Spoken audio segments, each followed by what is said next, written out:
Hello friends, आप सभी का बहुत बहुत स्वागत है आपके अपने यूट्यूब चैनल जी के फ्री ऊपर। आज मैं आपके लिए कॉन्स्टिट्यूशन संविधान के कुछ मोस्ट इम्पोर्टेंट क्वेश्चन लेके आया हूँ जो अलग अलग एग्जाम में आपकी बहुत ज़्यादा हेल्प करेंगे। तो मैं आशा करता हूँ आप इस वीडियो में मेरे साथ अंत तक बने रहेंगे और मैं आशा करता हूँ आप इस वीडियो को अधिक से अधिक शेयर करेंगे। ठीक है, चलिए शुरू करते हैं। तो आज के इस सेशन का पहला प्रश्न आपके सामने है, ध्यान से पढ़िएगा। क्वेश्चन है, देखें, भारतीय संसद के सदनों की अवधि किस अनुच्छेद में वर्णित है? हमसे पूछा गया है कि जो भारत की संसद के दो सदन है, लोकसभा और राज्यसभा, इनकी अवधि के बारे में संविधान के किस आर्टिकल में बताया गया है? ऑप्शन देखें, आर्टिकल 100, आर्टिकल 83, आर्टिकल 76, आर्टिकल 120। तो आपको ध्यान रखना है इस क्वेश्चन का आंसर, इस प्रश्न का सही उत्तर क्या हो जाएगा? इस प्रश्न का सही उत्तर है आर्टिकल 83 अनुच्छेद 83। तो आर्टिकल 83 में भारतीय संसद के सदनों की अवधि के बारे में बताया गया है। तो आपको ध्यान रखना है, जैसे लोकसभा की अवधि होती 5 वर्ष की, ठीक है, जबकि राज्यसभा की कोई अवधि नहीं होती है। राज्यसभा एक स्थायी सदन है, वो उसे कभी भंग नहीं किया जा सकता, जबकि लोकसभा हर 5 साल में भंग की जाती है। ठीक है, चलिए आगे देखते हैं। नेक्स्ट प्रश्न आपके सामने, प्रश्न को ध्यान से पढ़ें। प्रश्न क्या है? प्रश्न में लिखा हुआ आपके सामने, भारतीय राष्ट्रगान कब अपनाया गया था? क्या पूछा गया है हमसे? राष्ट्रगान को कब अपनाया गया था? और राष्ट्रगान क्या? हमारा राष्ट्रगान है जन गण मन। ठीक है, चलिए समझते हैं। तो आपको ध्यान रखना है बेटा, राष्ट्रीय गान जो जनगण मन है, यह लिखा गया है रविंद्रनाथ टैगोर द्वारा। ठीक है, किस द्वारा? रविंद्रनाथ टैगोर द्वारा लिखा गया है। इसे गाने में कुल लगभग समय लगता है 52 सेकंड का। और इसे अपनाया गया था? ऑप्शन ए, कब? 24 जनवरी 1950 को। तो आपको ध्यान रखना है, राष्ट्रीय गान कब अपनाया गया था, नेशनल एंथम अपनाया गया था 24 जनवरी 1950 को। चलिए नेक्स्ट क्वेश्चन देखते हैं। क्वेश्चन है, भारतीय संविधान का कौन सा अनुच्छेद भारत के सर्वोच्च न्यायालय की सीट से संबंधित प्रावधानों का उल्लेख करता है? ठीक है, तो हमसे पूछा गया है भारत के सर्वोच्च न्यायालय की सीट से संबंधित प्रावधान किस आर्टिकल में? ऑप्शन देखें, आर्टिकल 132, आर्टिकल 131, आर्टिकल 130, आर्टिकल 129। तो आपको ध्यान रखना बेटा, इस प्रश्न का सही उत्तर क्या है? इस प्रश्न का सही उत्तर ऑप्शन सी। ठीक है, तो भारतीय संविधान का आर्टिकल 130 हमें बताता है कि सर्वोच्च न्यायालय की सीट कहाँ संबंधित होगी। ठीक है, चलिए नेक्स्ट प्रश्न देखते हैं। अगला प्रश्न आपके सामने, पढ़िएगा ध्यान से। प्रश्न है, भारत के किस राष्ट्रपति को 2 बार चुना गया था? ऑप्शन देखें, doctor Radhakrishnan, doctor K R. Narayanan, Shri Neelam Sanjiva Reddy, doctor Rajendra Prasad. तो आपको ध्यान रखना, सबसे पहले बेटा, भारत के पहले उपराष्ट्रपति और देश के दूसरे राष्ट्रपति कौन थे? एस राधाकृष्णन। ठीक है, के.आर. नारायणन भी राष्ट्रपति रहे हैं। और नीलम संजीव रेड्डी साहब को ध्यान रखना बेटा, पहले निर्विरोध चुनाव जीतने वाले राष्ट्रपति कौन? नीलम संजीव रेड्डी हैं। और लगातार 2 बार राष्ट्रपति बनने वाले एकमात्र व्यक्ति कौन है? श्री डॉक्टर राजेंद्र प्रसाद। तो आपको ये भी ध्यान रखना है कि संविधान सभा के स्थायी अध्यक्ष कौन थे? डॉक्टर राजेंद्र प्रसाद जी थे। चलिए नेक्स्ट प्रश्न देखते हैं। अगला प्रश्न आपके सामने है, ध्यान से पढ़िएगा। प्रश्न है, राष्ट्रपति को हटाने की प्रक्रिया से संबंधित कौन सा कथन सही है? ऑप्शन ए देखें, यह प्रक्रिया संसद के किसी भी सदन में शुरू की जा सकती है, ये सही है। प्रस्ताव पर सदन के एक तय सदस्यों का हस्ताक्षर होने चाहिए, ये गलत है। राष्ट्रपति को 30 दिन का नोटिस दिया जाता नहीं, याद रखिएगा, राष्ट्रपति को 14 दिन का नोटिस दिया जाता है। प्रस्ताव को सदन के कुल सदस्य संख्या के 75 बहुमत से पास किया जाता है, ये भी गलत है। आपको ध्यान रखना, सबसे पहले तो किस आर्टिकल में? आर्टिकल 61। तो आर्टिकल 61 संबंध किससे है? राष्ट्रपति के महाभियोग से। तो आपको ध्यान रखना बेटा, केवल कथन कौन सा सही है? ऑप्शन ए सही है, यह प्रक्रिया या तो लोकसभा या राज्यसभा या किसी में भी चालू की जा सकती है। और राष्ट्रपति के महाभियोग को हमने अमेरिका के संविधान से लिया है। और राष्ट्रपति की इम्पीचमेंट किस आर्टिकल में? आर्टिकल 61 में है। ठीक है, चलिए नेक्स्ट प्रश्न देखते हैं, पढ़िएगा। प्रश्न है, जब राष्ट्रपति किसी विधेयक को अनिश्चित काल तक लंबित रखते हैं तो इसे क्या कहा जाता है?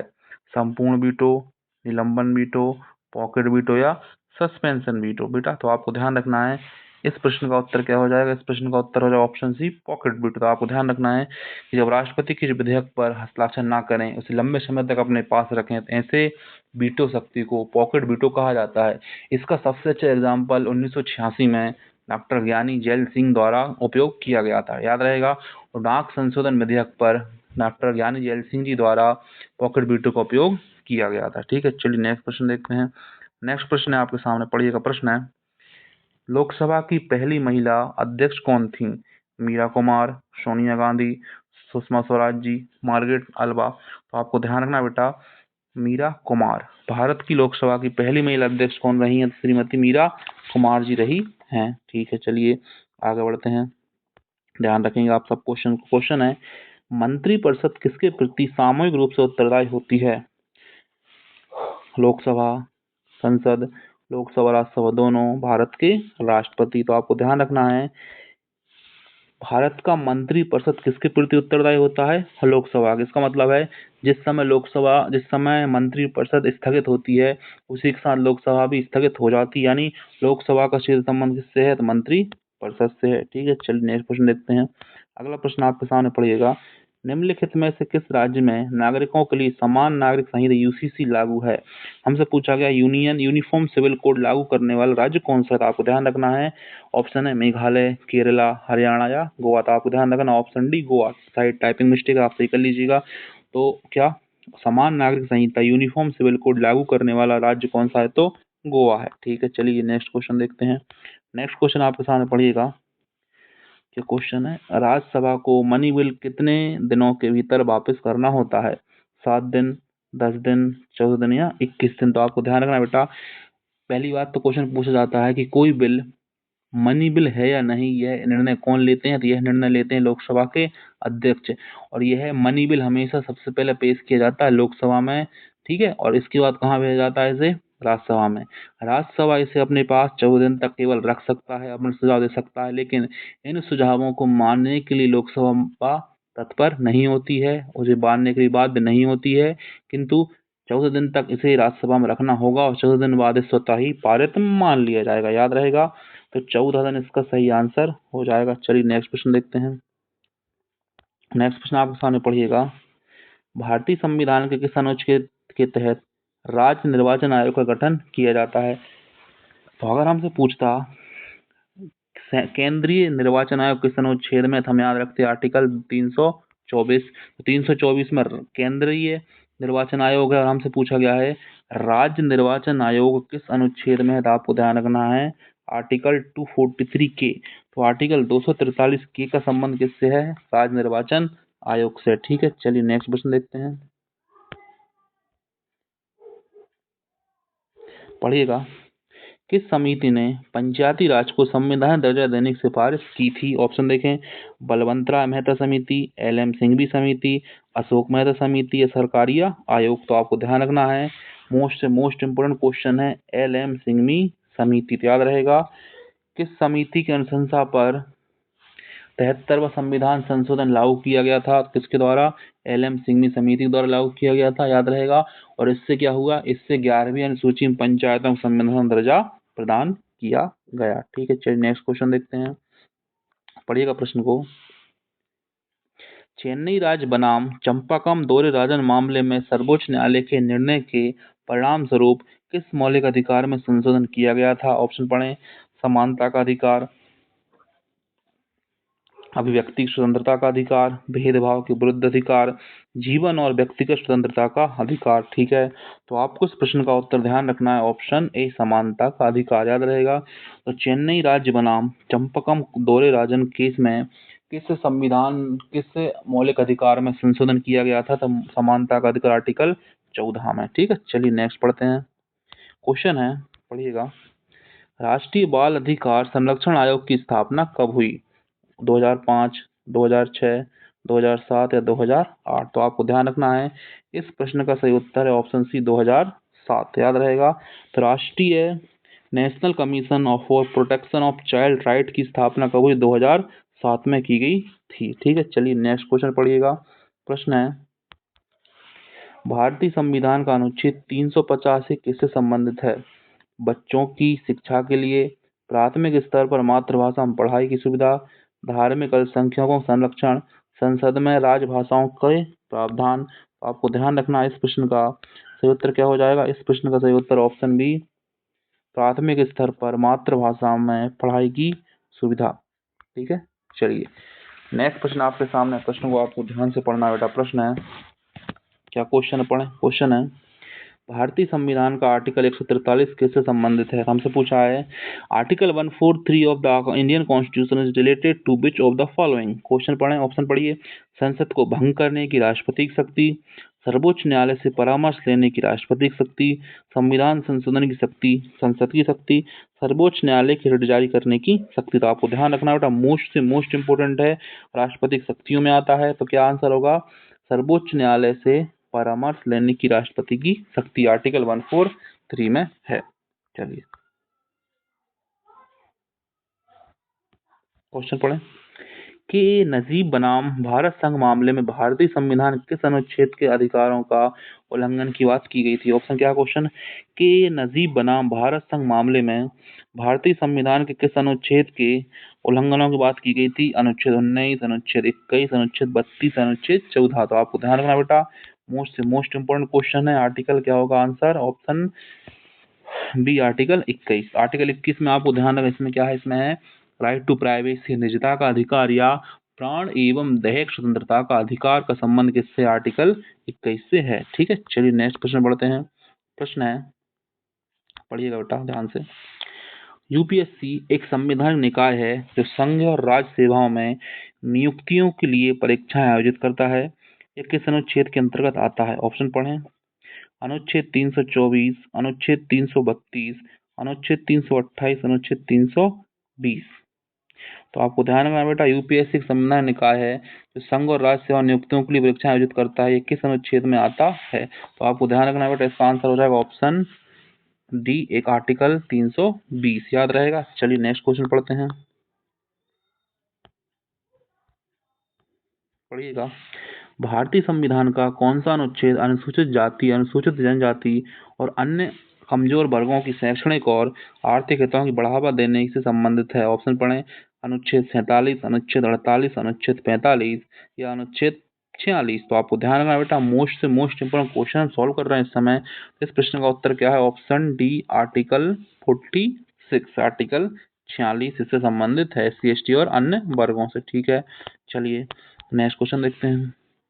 भारतीय संविधान में न्यायपालिका की स्वतंत्रता का सिद्धांत किस देश के संविधान से लिया गया है? Option A France, option B America, option C Ireland, option D Britain. तो आपको ध्यान रखना बेटा, इस प्रश्न का सही उत्तर क्या हो जाएगा? Option B America. ठीक है, तो इंडिपेंडेंस ऑफ द जुडिशरी नामक ये टॉपिक जो है हमने किस देश के संविधान से लिया? तो यूएसए या अमेरिका के। ठीक है, चलिए नेक्स्ट क्वेश्चन पढ़ते हैं। प्रश्न है, यदि कोई निचली अदालत अपनी अधिकार सीमा से बाहर जाकर निर्णय देती है तो उच्च न्यायालय या सर्वोच्च न्यायालय द्वारा कौन सी रिट जारी की जाती है? ऑप्शन पढ़ें। प्रोविएशन, कोई ब्रोंटो, हेबियस कॉर्पस, सेट्रियोरी। ठीक है, तो बेटा आपको ध्यान रखना है, आपको सबसे पहले ध्यान रखना है कि रिट्स जो है आर्टिकल 32 में है और आर्टिकल 226 में है। ठीक है बेटा, इस प्रश्न का सही उत्तर क्या होगा? ऑप्शन ए प्रोविंशनो। क्या होगा बेटा? प्रोविंशनो। ठीक है, चलिए अगला प्रश्न पढ़े ध्यान से। प्रश्न है, भारतीय संविधान का कौन सा अनुच्छेद कहता है कि राज्य का नीति निर्देशक सिद्धांत यह होगा कि समुदाय के भौतिक संसाधनों का स्वामित्व और नियंत्रण समान हित में वितरित हो? Article 39C, article 39B, article 39D या आर्टिकल 39A। तो आपको ध्यान रखना है, इस प्रश्न का सही उत्तर क्या हो जाएगा? इस प्रश्न का सही उत्तर ऑप्शन बी आर्टिकल 39B। तो याद रहेगा, तो आर्टिकल 39B हमसे कहता है कि राज्य के नीति निर्देश सिद्धांत में समुदाय के भौतिक संसाधनों का स्वामित्व और नियंत्रण समान हित में वितरित होगा। ठीक है, चलिए नेक्स्ट क्वेश्चन पढ़ते हैं बेटा, मोस्ट से मोस्ट इंपोर्टेंट क्वेश्चन है। मैं आशा करता हूँ आप इस वीडियो को अधिक से अधिक शेयर कर रहे होंगे। अगर एक 12 वर्षीय बच्चा कालीन निर्माण कारखाने में काम करता पाया जाए तो भारतीय संविधान का कौन सा अनुच्छेद का उल्लंघन होगा? अनुच्छेद 23, अनुच्छेद 26, अनुच्छेद 25 या अनुच्छेद 24। तो याद रखिएगा बेटा, बाल श्रम पर प्रतिबंध यानी आप किसी बच्चे से काम नहीं करा सकते और बच्चे की उम्र 14 वर्ष से कम नहीं होनी चाहिए। तो इस प्रश्न का उत्तर क्या? आर्टिकल 24 यानी बाल श्रम पर इसमें प्रतिबंध लगाया गया है। ठीक है बेटा, चलिए अगला प्रश्न है, भारतीय संविधान का कौन सा भाग निर्वाचन आयोग संबंधित है? यह प्रश्न मैं आपके लिए छोड़ता हूँ, तो कमेंट बॉक्स में टाइप करिएगा कि भारत का संविधान का कौन सा भाग निर्वाचन आयोग इलेक्शन कमीशन से रिलेटेड है। ठीक है बेटा, चलिए प्रश्न पढ़ें। भारतीय संविधान का कौन सा अनुच्छेद संसद और उसकी कार्यवाही से संबंधित है? ऑप्शन पढ़िए। आर्टिकल 12 से 35, आर्टिकल 36 से 51, आर्टिकल 51A या आर्टिकल 79 से 122। तो आपको सबसे पहले ध्यान रखना है आर्टिकल 12 से 35 का संबंध फंडामेंटल राइट्स मौलिक अधिकार से है। आर्टिकल 36 से 51 का संबंध डीपीएसपी से है। आर्टिकल 51A का संबंध मौलिक कर्तव्यों से है। आर्टिकल 79 से 122 तक का संबंध बेटा किससे होगा? संसद और उसकी कार्यवाही से। 79 में संसद है, 80 में है कौन है? लोकसभा। और 80 में है लोकसभा और 81 में कौन है? राज्यसभा। ठीक है बेटा, चलिए, है ना, तो याद रहेगा 79 में क्या है? संसद। चलिए आगे बढ़ते हैं, क्वेश्चन पढ़ें। अगला क्वेश्चन है, वॉरेन हेस्टिंग के अधीन पारित कौन सा अधिनियम हाफ लोप सिस्टम के नाम से जाना जाता है? क्या पूछा गया बेटा? हाफ लोप सिस्टम। ऑप्शन पढ़ें। Charter act 1813, government of India act 1858, regulating act 1773 या पिट्स इंडिया एक्ट 1784। तो आपको ध्यान रखना है हाफ लोप सिस्टम लागू किया गया था और रेगुलेटिंग एक्ट यानी ऑप्शन सी के द्वारा। तो याद रहेगा रेगुलेटिंग अधिनियम 1773 का संबंध हाफ लोप सिस्टम से है। चलिए नेक्स्ट क्वेश्चन देखते हैं। क्वेश्चन है, भारतीय संविधान का सबसे विवादास्पद अनुच्छेद कौन सा है जो किसी राज्य में राष्ट्रपति शासन की व्यवस्था करता है? ऑप्शन पढ़ें। आर्टिकल 352, आर्टिकल 356, आर्टिकल 358 या आर्टिकल 360। तो आपको ध्यान रखना बेटा इस प्रश्न का सही उत्तर क्या है? इस प्रश्न का उत्तर है ऑप्शन बी, आर्टिकल 356। तो आर्टिकल 356 विवादास्पद आर्टिकल है जो राज्य में राष्ट्रपति शासन की व्यवस्था करता है। ठीक है, चलिए नेक्स्ट क्वेश्चन आपके सामने है, विस्तार से पढ़िएगा। भारतीय संविधान के भाग XI में अनुच्छेद 245 से 255 किससे संबंधित है? आपातकालीन प्रावधान, केंद्र और राज्य के बीच वित्तीय संबंध, न्यायाधिकरण, केंद्र और राज्य के बीच विधायी संबंध। ठीक है, तो आपको ध्यान रखना बेटा आर्टिकल 245 से 255 तक का संबंध जो है आर्टिकल डी किससे? सेंटर और स्टेट से है। याद रहेगा केंद्र और राज्यों के बीच संबंध से है, यानी किसके बीच? यूनिट और स्टेट के बीच। ठीक है, चलिए नेक्स्ट प्रश्न पढ़ते हैं। प्रश्न है, निम्नलिखित में से किस अधिनियम ने प्रांतीय स्वतः प्रोविंशियल ऑटोनॉमी लागू की और द्वैध शासन प्रणाली को समाप्त किया? ऑप्शन फर्स्ट है भारत सरकार अधिनियम 1935, चार्टर अधिनियम 1918, भारत सरकार अधिनियम 1919, भारतीय परिषद अधिनियम 1909। तो आपको ध्यान रखना बेटा इस प्रश्न का सही उत्तर है ऑप्शन ए, भारत सरकार अधिनियम 1935, government act of India 1935। Next question पढ़िएगा, मोस्ट इम्पोर्टेंट प्रश्न आपके लिए लाया हूँ बेटा। भारत में कितने राजनीतिक दलों को निर्वाचन आयोग द्वारा राष्ट्रीय दल का दर्जा दिया गया है? ऑप्शन ए 4, 6, 8 या 10।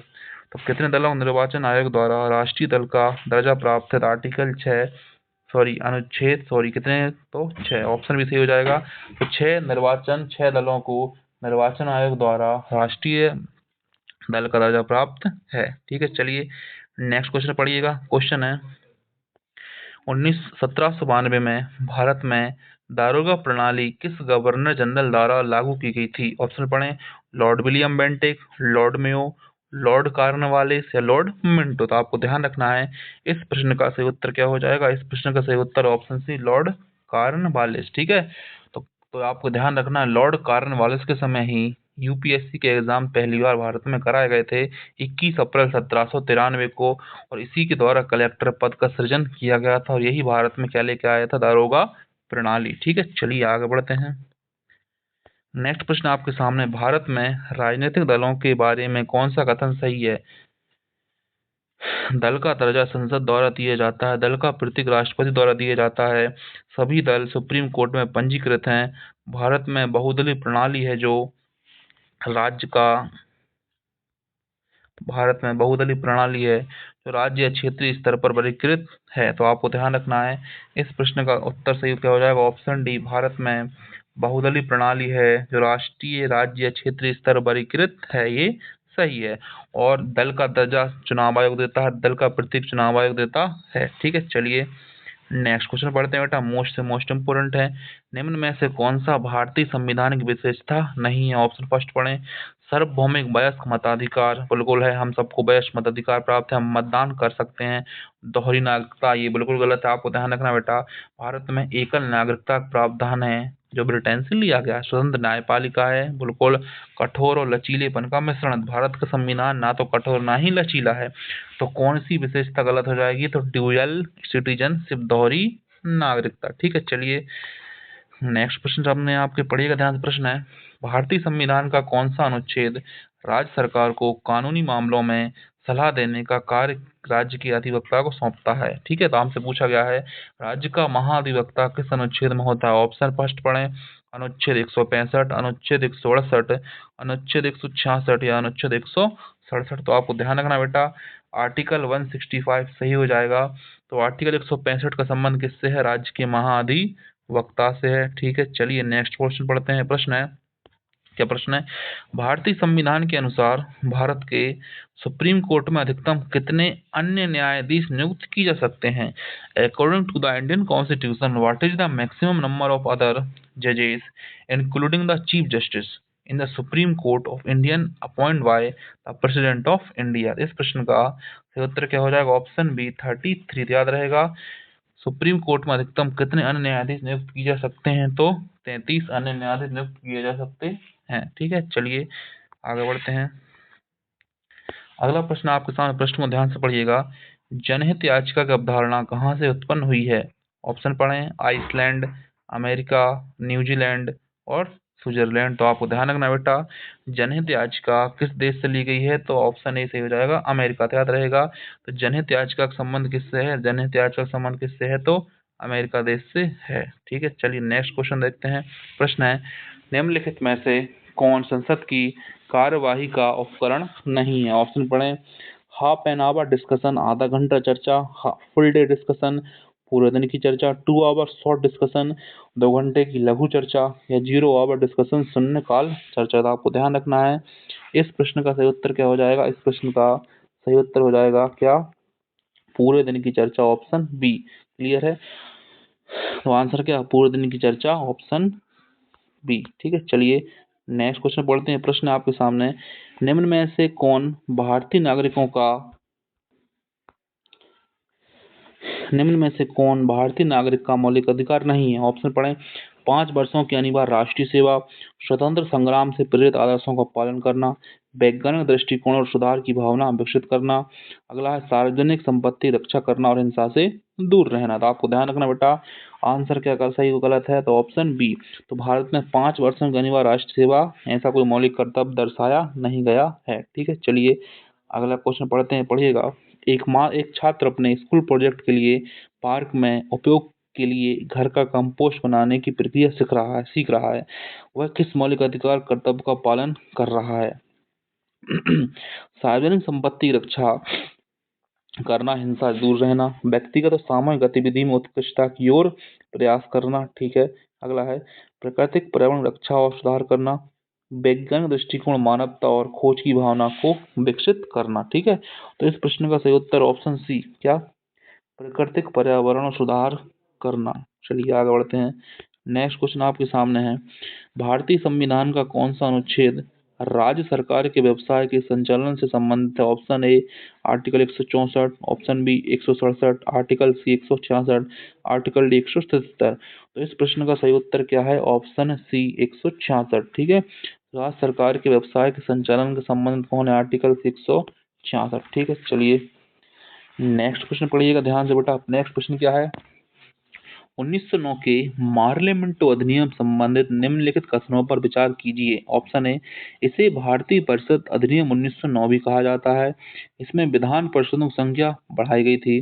मुसलमानों को अलग निर्वाचक मंडल अधिकार दिया गया था। तो हमसे पूछा गया है इन तीनों में कौन सा सही और कौन सा गलत है? आपको ध्यान रखना बेटा, इसे 1909 का परिषद अधिनियम कहा जाता है, सही है। इसे विधान परिषद की संख्या बढ़ाई गई थी। और हाँ, ये भी सही है, मुस्लिमों को अलग से निर्वाचक मंडल दिया गया था।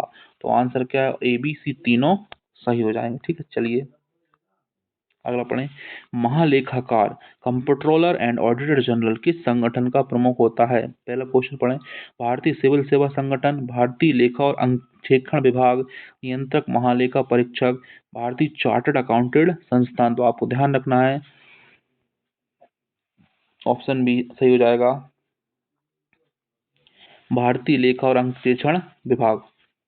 ठीक है, चलिए नेक्स्ट क्वेश्चन पर चलते हैं। अगला प्रश्न है, भारतीय संविधान का कौन सा अनुच्छेद राष्ट्रपति को सुप्रीम कोर्ट के जजों को नियुक्त करने का अधिकार देता है? ऑप्शन देखें, अनुच्छेद 142 2, अनुच्छेद 127 3, अनुच्छेद 128 4 या अनुच्छेद 123 ए। तो बेटा हमसे पूछा गया है राष्ट्रपति के पास कौन सा किस आर्टिकल के द्वारा अधिकार प्राप्त है और सुप्रीम कोर्ट जजों को नियुक्त करते हैं? तो आपको ध्यान रखना है ऑप्शन ए यानी क्या 124 2 में लिखा हुआ है कि राष्ट्रपति सर्वोच्च न्यायालय जजों को नियुक्त करेगा या करेंगे। ठीक है, चलिए आगे बढ़ते हैं। नेक्स्ट क्वेश्चन पढ़िएगा, निम्नलिखित में से कौन सा कथन directive principle of state policy DPSP के बारे में सही नहीं है? ऑप्शन पढ़ें, ये सामाजिक और आर्थिक विकास सुनिश्चित करते हैं। ठीक है, ये देश के शासन के लिए गाइडलाइंस प्रदान करते हैं, ये सरकार पर नैतिक रूप से बाइंडिंग होते हैं, ये न्यायालय में प्रस्तुत किए जा सकते हैं। तो आपको ध्यान रखना है बेटा ऑप्शन डी, ये बाध्य योग नहीं होते हैं, इन्हें हम न्यायालय में इनके ऊपर हम वाद विवाद नहीं कर सकते हैं। ठीक है, चलिए अगला प्रश्न आपके सामने पढ़िएगा। प्रश्न है, जीरो एफआईआर सिफारिश किस समिति ने की थी? किसकी zero FIR? Important question, option पढ़ें, जस्टिस वर्मा समिति, सी रंगराजन समिति, अभिजीत सेन समिति या सरकारी आयुक्त। तो आपको ध्यान रखना है बेटा जीरो एफआईआर समिति की बात करने वाली उस समिति का नाम क्या है? जस्टिस वर्मा समिति, याद रहेगा। तो जस्टिस वर्मा समिति का संबंध किससे? जीरो एफआईआर से है। चलिए नेक्स्ट क्वेश्चन पढ़ते हैं बेटा, इंपॉर्टेंट लगाइएगा। भारतीय संविधान के अनुच्छेद 32 को संविधान की आत्मा किसने कहा था? एम.बी. बाइली, बी.आर. अम्बेडकर, जवाहरलाल नेहरू, सच्चिदानंद सिन्हा। ठीक है, तो आपको ध्यान रखना बेटा आर्टिकल 32 में 5 प्रकार के रिट्स हैं और इसकी हेडिंग क्या है?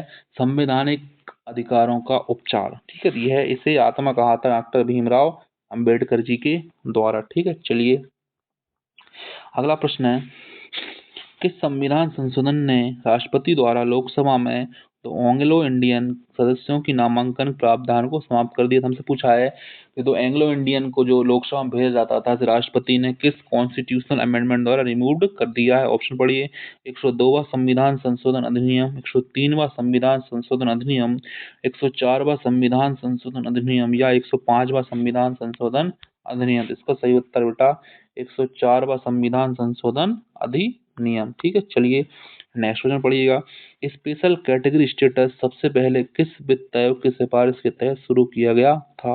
ऑप्शन पढ़िए, 5वां, 6वां, 7वां या 8वां। ठीक है, तो आपको ध्यान रखना बेटा स्पेशल कैटेगरी स्टेटस जो कि हमसे क्या पूछा गया है, स्पेशल कैटेगरी स्टेटस किस भाग में है? तो आपको ध्यान रखना है इस प्रश्न का सही उत्तर क्या हो जाएगा?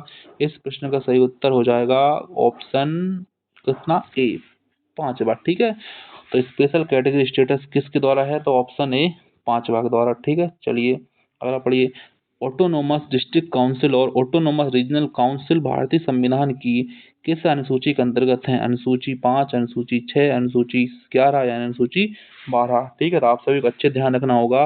क्या इस प्रश्न का सही उत्तर क्या है बेटा? इस प्रश्न का सही उत्तर ऑप्शन बी 6ठी अनुसूची, याद रहेगा।